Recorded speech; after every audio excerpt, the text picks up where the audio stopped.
All right, so one of the attacks against Joe Biden from Trump really, I think, epitomizes why his 2016 strategy was way better than his 2020 strategy. In 2016, he had these one-liners that were punchy, but also kind of funny. The "you'd be in jail" line for Hillary, or any of a number of lines he used. Are you kidding me? In the Republican primaries. Oh my God, he was spot on. It wasn't just like Trump being an ass. It was also like, hey, that was kind of funny. There were laugh lines. In some ways, dare I say it, charming. And when you're calling out Jeb Bush over the Iraq War, love it. 2020, all the humor, all the charm, it's just gone. And we're left with this. What he's telling you, in light of all the lies he's told you about the whole issue relating to COVID, he still hasn't even acknowledged that he knew this was happening, knew how dangerous it was going to be back in February, and he didn't even tell you. He's on record as saying it.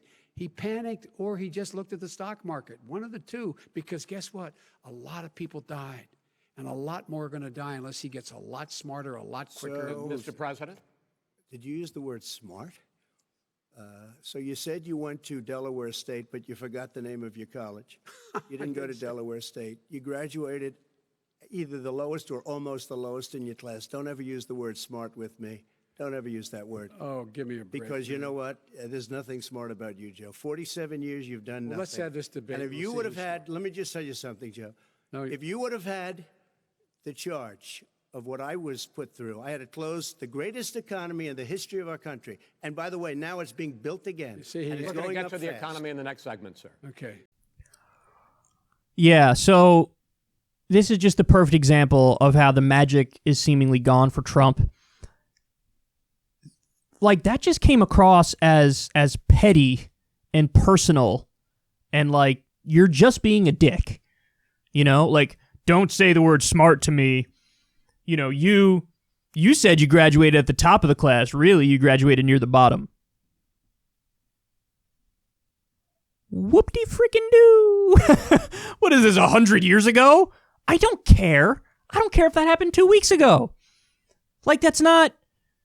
Okay, guys, we're past... Like, this is a 1980s-style political scandal. You said you graduated at the top of your class and you graduated near the bottom. Who gives a shit? Who cares? Like, in the 1980s, yes, that sank his campaign. But, like, I don't know if you noticed, the year is 2020. We have a pandemic that killed 200,000 people. We have an economy which is a joke. It's a colossal house of cards. Billionaires have basically all the money. The real unemployment rate is about 20%. People are taking wage cuts. And I'm supposed to care that Joe Biden, in the prehistoric era, lied about where he graduated in his class? Nobody cares. Nobody cares. You can't divert. And here's the main point, guys. There's another Kyle rule of politics, which is when you're talking policy, you can't divert to personal. Because if you divert to personal, then you lose. Okay? It's one thing if Biden were to respond to the personal attack with a personal attack, that's fair game. Because you can go tit for tat. That's always acceptable. But if you're the first one to make it personal, you're the loser. You're wrong. Like, you come across as looking petty, cheap in the exchange. And that's what it was. And I really do feel like a lot of the shots that were at Hillary or the other Republicans in 2016, they were like funny. They were sometimes correct. This is just like when I heard this, my feeling was like, oh my God, Trump is going full elitist. This is full elitist. This is elitism defined.